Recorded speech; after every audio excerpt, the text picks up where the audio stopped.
After the touchdown, Barth now to kick it away. This fielded a few yards into the end zone. And he'll elect not to return this one, so they'll bring it out to the 25 on the touchback. And Detroit getting set to go now. And they're going to need another score. Got one last time, but still down here. When you're playing catch-up, every possession becomes crucial, doesn't it? It's vital. Get back out on the field, punching the end zone again. They know it's not easy, but what they do have going for them, they did score the last time. They think they've got a good formula working. And what about the defense? Well, now you're just saying to yourself, okay, give up a score last time. What adjustments do we need to make to slow them down now and get the ball back to our own offense? Is it more pressure? Is it more zone? What do they have to do? They're trying to figure that out themselves. We'll see if they can figure that out right here. Give him 30 yards there.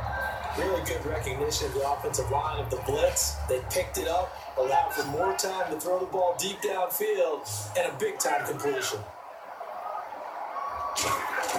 On 1st and 10, Stafford. Into double coverage, and it's intercepted. Picked off by Danny Trevathan. And now look at him go. The receiver was going there. And they will score a pick six for a Bears touchdown. Short throw, pick six right there. Those linebackers, they love when those short throws come and those eyes get real wide, don't they? How about the anticipation on the play? Reading, reacting, and then the ability to catch the football and take it in the opposite direction. He missed one earlier, remember, but this time he gets it to go.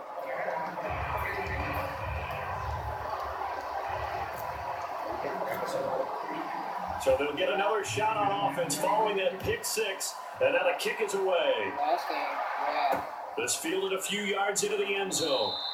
And no run back here. This will be a touchback, and it comes out to the 25-yard line. So out now come the Lions. And following the pick six, and that decent field position and throwing that pick six, we'll see how they attack this run.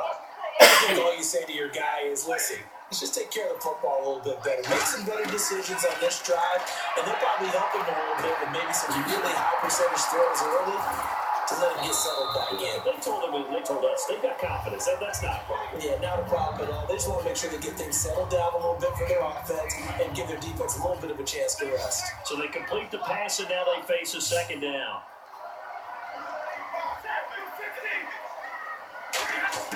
On second down, here's Stafford. To the right side to Eric Ebron. And he'll get it out near the 40 to the 39. It'll go as a gain of 6 that time, and it moves the chains as well.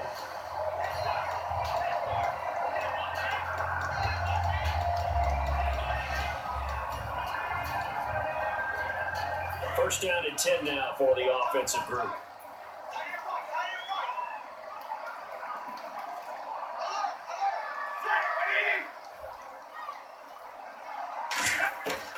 First down at Stafford. Now he'll dump it underneath to his running back, complete. 5 yards on the pickup, and it's a second down. And just in general, Charles, on a play like that, how tough is it for the defense to account for a running back essentially being a receiver downfield? It's very difficult, especially if the running back has skills like a receiver, and you're aware of that before the game even begins. So throughout your practice sessions, you're going to want to be aware of him. Where is he lining up? What can he do? What kind of damage can he do to us downfield? And who can match up with him without weakening our overall defense? You're exactly right. It's a tough task to match up to him. So there on that play, offensively, they were in the crossing route. Defense was in zone coverage. So as a former DB, how tough is it to defend that? It's really difficult because your natural inclination is to chase the receiver and maybe leave your zone. So you have to have discipline in order to talk to your other coverage guys and let them know that that receiver's crossing from your zone to the next zone. He's coming your way. Make sure you have him. And then when the ball is actually thrown, secure the tackle. When they're moving on crossing routes, if you miss a tackle, it usually results in a big play. A second down run for Abdullah. And he will make his way back to where he started from, and that's all. as we will make our way to the 2-minute warning. Well, this past season was tough for Abdullah. Foot injury costing him the last 14 games of the year, and that was a big blow. They could never really get that running game going, could they? It changed everything for them because Theo Riddick, who was his backup, was really a third down guy. The guy that they wanted to use out of the backfield to catch passes in open space. He had to become more of a runner, and I think that limited his effectiveness at doing what he does best. Amir Abdullah was drafted to be their lead runner. They keep him healthy. That'll help the Lions offense in 2017. Throwing to Stafford, and it pops free. The collision there jarred the ball loose and brings up second down. When it's well executed, a wide receiver screen can often be a thing of beauty, but so many things have to go right in order to complete it. Blocking out in front, timing the quarterback with the receiver, and oftentimes everything gets set. And guess what? And for the third time here this half, it's intercepted. Picked up by Bryce Callahan. And the return will be stopped at the 34-yard line. And now the Bears coming out as they get ready. And they'll just simply be looking to build up the confidence of the last time out where they scored a touchdown. And confidence is powerful, isn't it? When you've scored once, you feel like you can go back out there and get it done again. No matter what the defense throws at them, they feel like they're... Oh, and a bad throw there. It's intercepted. Darius Slay with a pick. And he's going to take this one back to the 37-yard line. And Detroit getting set to go now. And with 3 interceptions thrown already, we'll see, do they rely more on the ground game here? They may have to change things offensively to try and settle things down, not just for the guy throwing the ball, but for the rest of the offensive unit, because his confidence has to be shaken a little bit. And you just wonder, is the backup going to start to warm up a little bit over on the sideline? Second down now after the pass completion.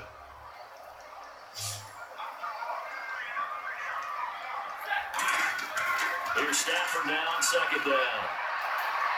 Over the middle, complete to Tate. And down he goes, taking it inside the 10, just shy of the 5 at the 6.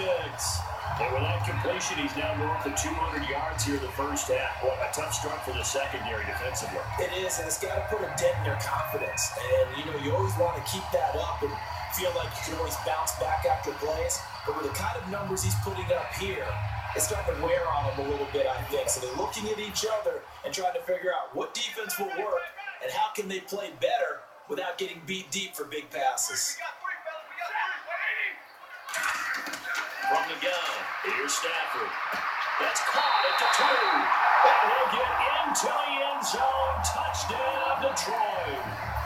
Marvin Jones, his second touchdown here in this first half.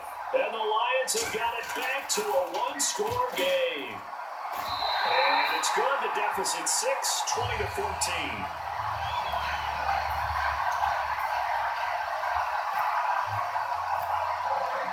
Here's Martin now following the score as he'll send this one away.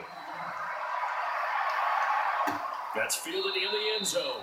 And no run back here. This will be a touchback. It comes out to the 25-yard line.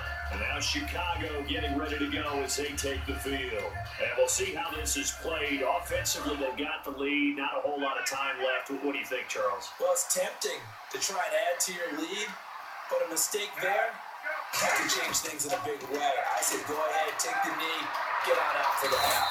And he'll get it up to the 33-yard line. A good pickup there. 8 yards on the first down completion. Offense in a good spot here, 2nd and 2.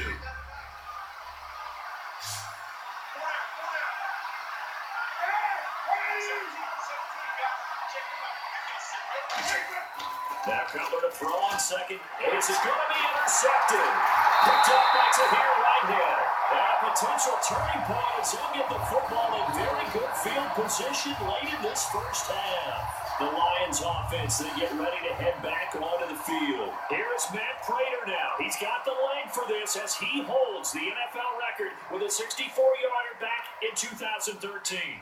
They spot it on the midfield stripe, so it is a 60-yard attempt here. And I don't think this has the carry. It does not. It's no good. And this score will stay right where it is. And this is one of the risks you run when you attempt a long field goal. If you miss, the defense takes over the spot of the placement. So now they've got a chance to get one more drive in before halftime. Final play of the half. It's Cutler. And for the third time here in this half, it's intercepted. Picked off by, well, we're going to let you off a little easy there, LR. Halftime interrupted, and we are ready to get to this third quarter. So both teams have their marching orders, and we'll get going again here in quarter number 3. Fairly short kick, taken at the 14 here. And they're going to start this drive in pretty good shape as they get it up past the 30. So here's the Bears offense now as they get set to start this third quarter. They have the lead now. They'll be looking to extend that lead.